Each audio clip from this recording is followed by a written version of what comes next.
Hey, long time no see. I'm really excited to be back, but I feel like there's something I need to address.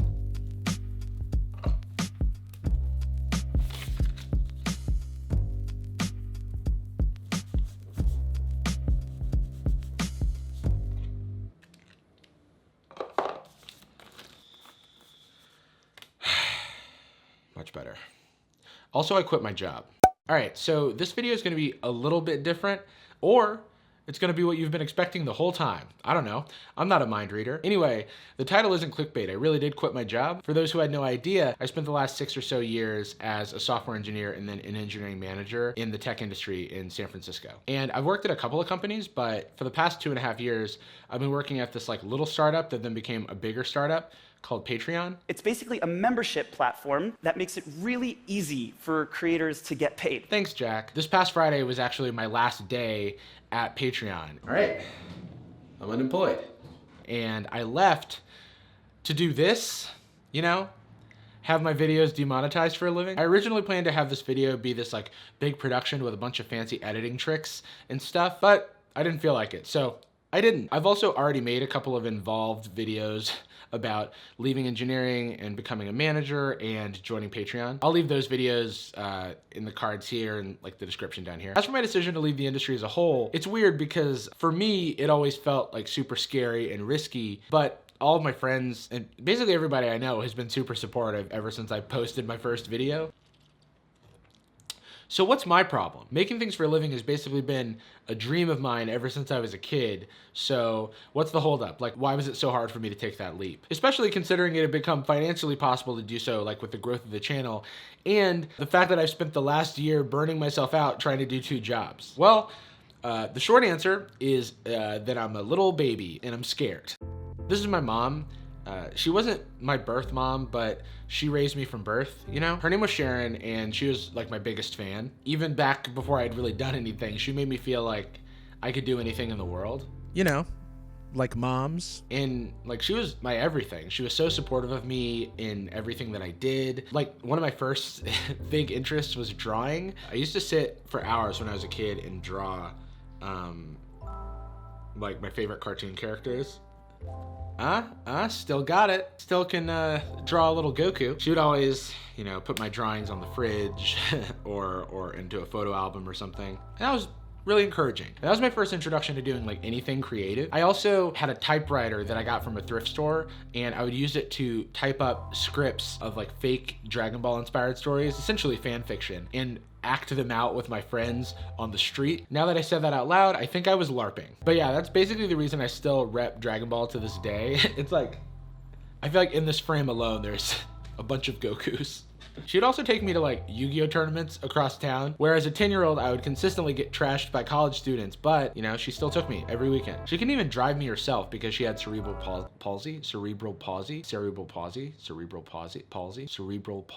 couldn't even drive me herself because she had cerebral palsy, which I can barely even say, let alone imagine living life with, but she always found a way to make it work. This is me and my mom when I was in 5th grade on the day that I was given a Citizen of the Year award from my city, which I can only assume is a consolation for not being cool in elementary school. And then a little over a week after this photo was taken, my mom was taken from me.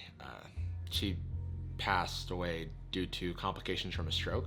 I wasn't even home when it happened. I was staying at a friend's place, and I've kind of always wondered if things would be different if I had been there, I would replay events in my head, and I always felt really guilty that I didn't appreciate her as much as she deserved, mostly because I was just like a punk kid. Like the last thing that we disagreed about is so dumb.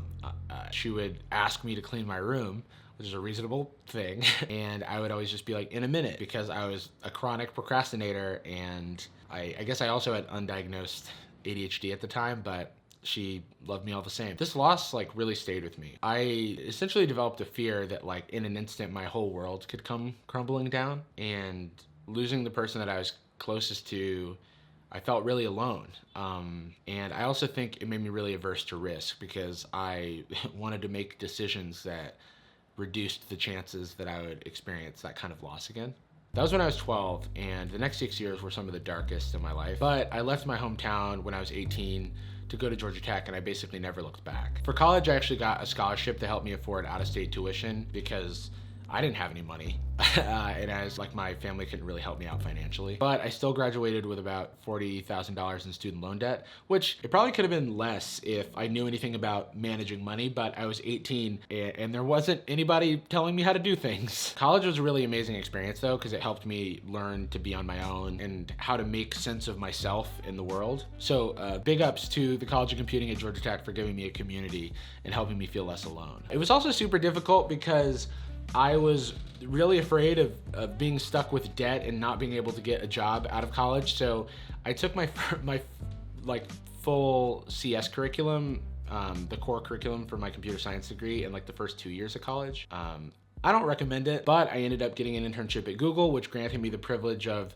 and I do mean privilege, of interviewing with pretty much any tech company under the sun at that point. Because why vet a candidate if Google, the infallible company that's never done anything wrong, has already done your work for you? I haven't really mentioned this yet, but I did really enjoy my major. I love the projects that I was working on in school and out of school and at hackathons and as a teaching assistant. I was basically living, sleeping, and breathing code, which is exhausting to think about now, but it really helped with the whole career thing, especially considering that I didn't have any background in computer science or programming before I went to college. At this point, I had my heart set on a long and successful career in the tech industry, because being successful is the goal, right? I think I had this deep need for external validation, and to some extent we all do, because we tend to live lives that don't deviate too much out of the norm, out of fear of being judged, I would assume. At least that was the case for me. A lot of people ask me if they should major in computer science, and I can't stress enough how much of a coin flip it was for me, and the fact that what I studied was valuable to the market. Like, there's so many times that I got lucky in this story. I almost majored in psychology, and I'm still really interested in psychology, but I basically just like flipped a coin. Through college, I was basically keeping any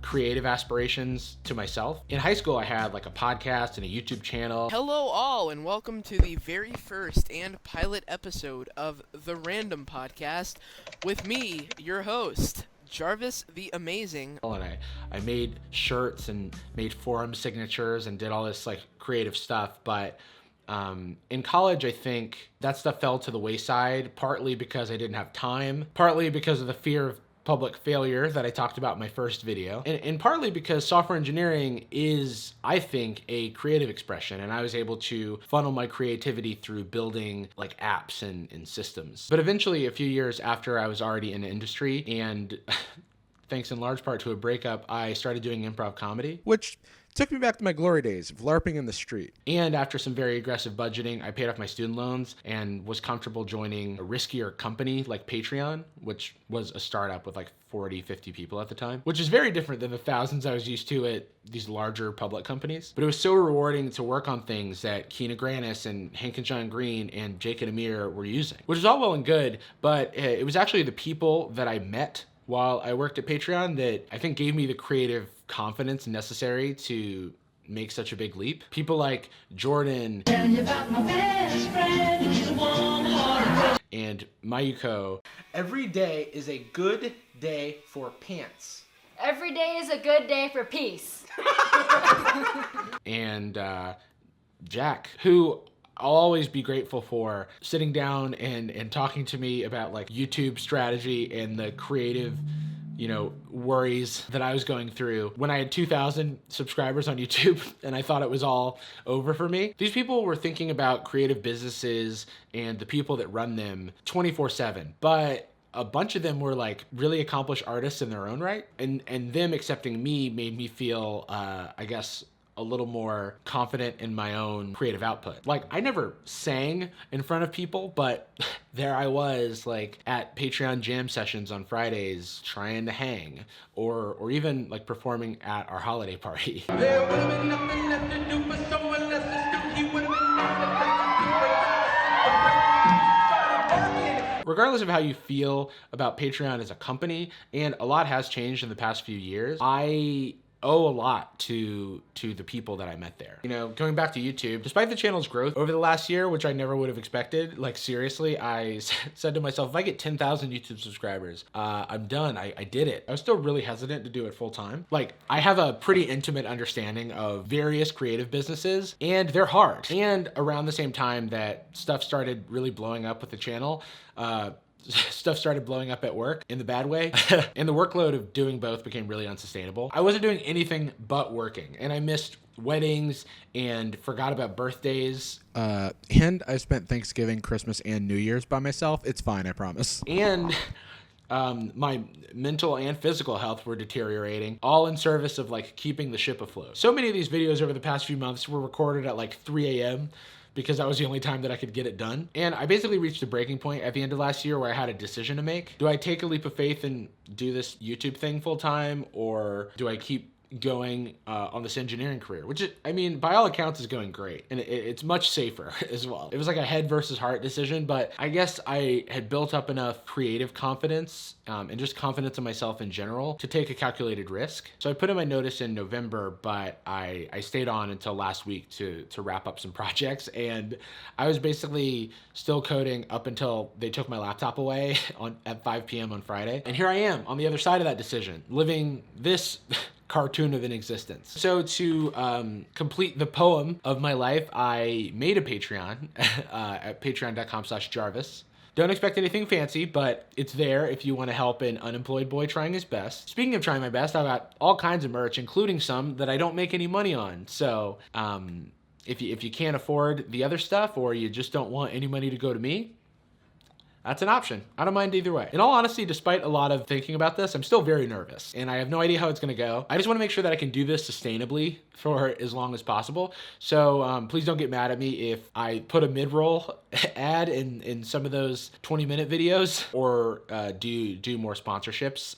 Still figuring all this out. And I also hope to produce more regularly and hire an assistant editor. So if you're a fan of the channel and you wanna help me do some video grunt work, hit me up at jarvisjohnsonbiz@gmail.com. As for why I'm telling you all of this, careers are weird. They're meant to seem linear and straightforward, but they aren't. They're twists and turns, and you never end up where you're expecting to go. And that's where I'm at. Things are always changing, so I think it's okay to be open to that change. And life is all about calculated risk. Like, I'm sure I'll seem like a genius if this really works out, and if it doesn't, there's gonna be a bunch of people saying, I told you so. But fuck it, because I'm doing it for me. I'll also call out that I'm extremely privileged in order to do this. A lot had to go right in my life's Rube Goldberg machine for this to even be an option, and everyone's situation is different. I just wanted to call that out. As for the tech industry itself, my leaving is pretty bittersweet. Like, I don't think the tech industry is perfect. In fact, there's a lot of issues that I have with it, but I still really love it, and I'm really optimistic for like the future of technology and society. So I'm still going to be posting on my second channel, definitely more frequently now because I've got a lot of time. In fact, there's gonna be a video coming out tomorrow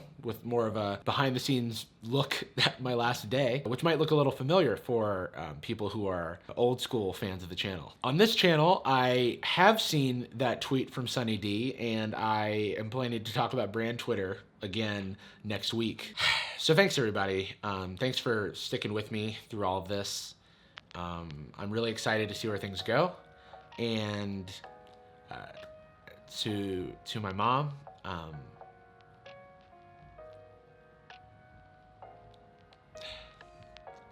I miss you and Jean every day, and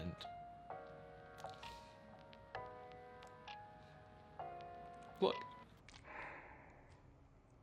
I finally cleaned my room. I'll see you all next week.